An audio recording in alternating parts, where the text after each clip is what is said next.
stories. We just about an hour away from kickoff for that game between Arsenal versus Crystal Palace, and I thought we should talk about what the starting lineups are.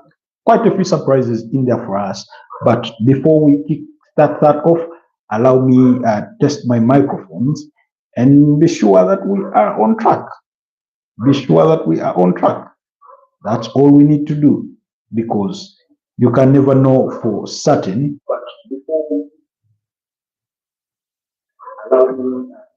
you can never be certain that everything is in place properly until you do kind of test it out.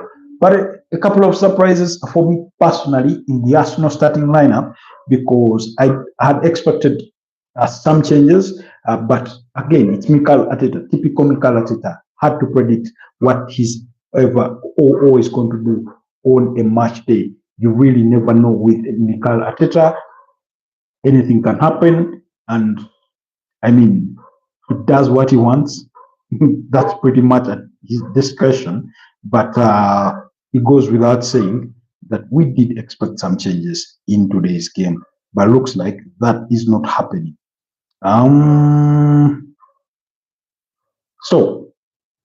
But anyways, we'll see. We are going to look at the starting lineup, and we take it from there. But before we get down to the starting line, let me wait for you guys to join the broadcast. I'm still waiting for you guys to join the broadcast so that we can get it all started. I mean, join the broadcast. And when you join, do not forget to like, comment, share with your friends, so that content can be recommended to your other colleagues down, because the starting 11s for both sides are out, and I thought we should have a moment to look at what that implies for Arsenal tonight. Of course, we spoke about the fixture already during the day. I told you, gave you my review, gave you my prediction.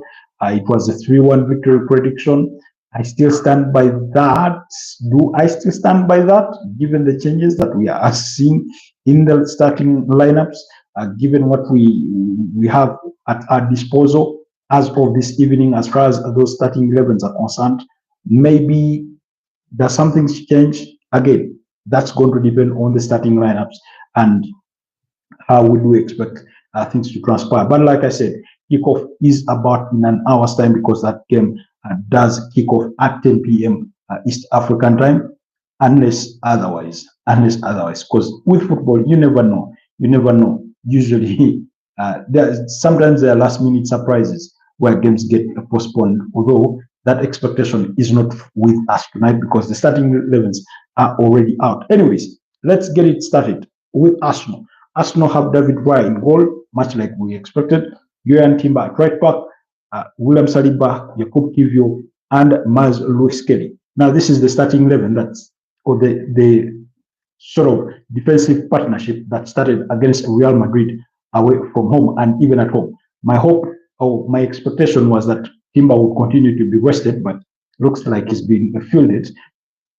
Is it necessary, really? Anyway, it will appear to have been unnecessary if any of his senior players do get injured in the course of this game. But let's hope for the best. But it's David Raya, Yohan Timber, William Saliba, Jakub Kiwior, and Miles Lewis-Kelly in that defensive block for Arsenal. Thomas Partey, like we predicted, at the pivot of Arsenal's midfield, alongside Declan Rice and Martin Odegaard.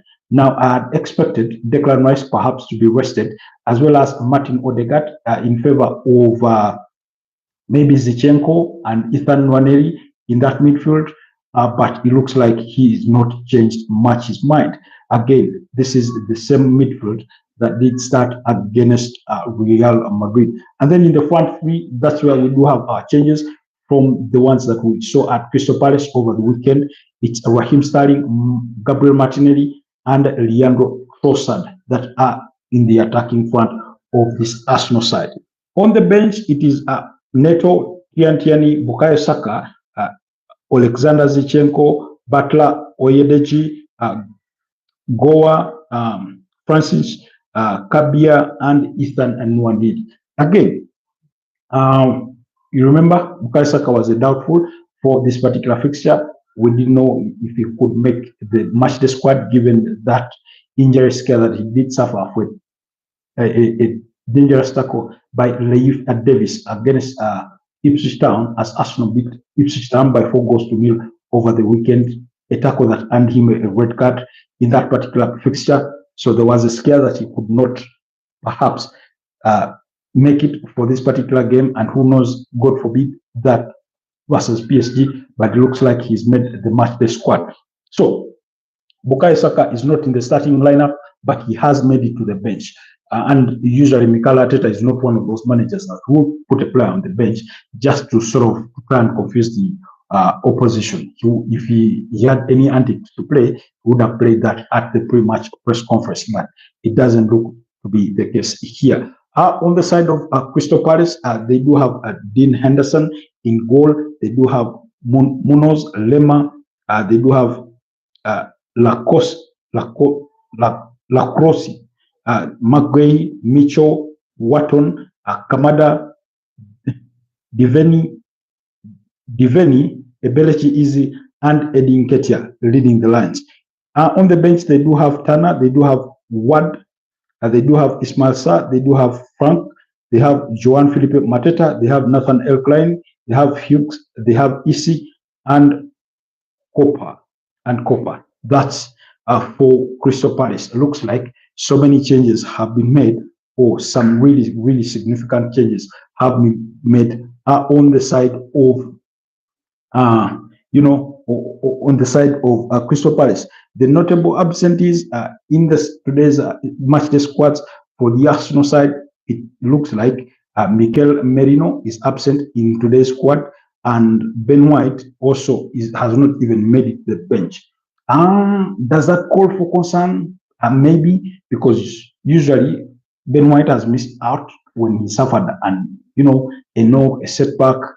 Mikel Merino, we all know he's been a mainstay in this Arsenal side ever since they lost their strikers to injury. That's for Kai Havertz and Gabriel Jesus.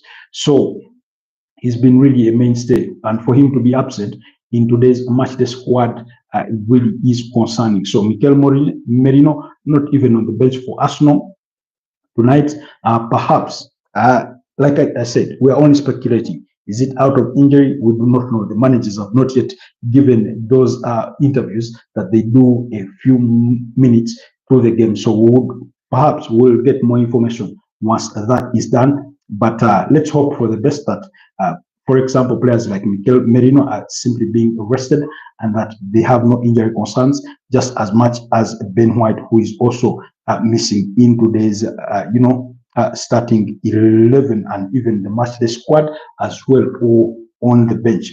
He is not available. So those are some of the notable figures from this Arsenal side in regards to those who are missing today.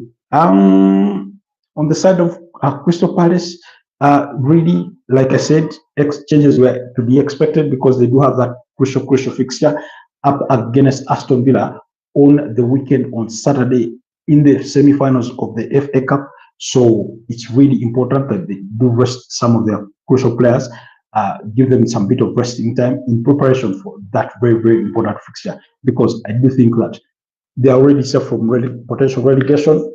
Getting a piece of silverware on their hands this season should be at the top of their minds more than anything else. Not to say that they will take this game any less serious, but at least Mikel Merino, I think he's opted to give his players the perfect warm-up or minutes in terms of actual game time in preparation for that PSG game. Then what we had spoken about again earlier on in our preview was the expectation that maybe you could field still at the same midfield that he had fielded over the weekend, with the exception of Declan Rice, but with Rice coming on the bench in a bid to try and test out what his best midfield would be versus PSG, especially bearing in mind that Thomas Partey will be out through suspension for the first leg at the Emirates Stadium come April 29th. So that's the situation. Do let me know what your predictions are. Give me your thoughts. But for now, allow me keep it here. Allow me close it here and let you guys, get into that game mode and more. Otherwise, bye bye.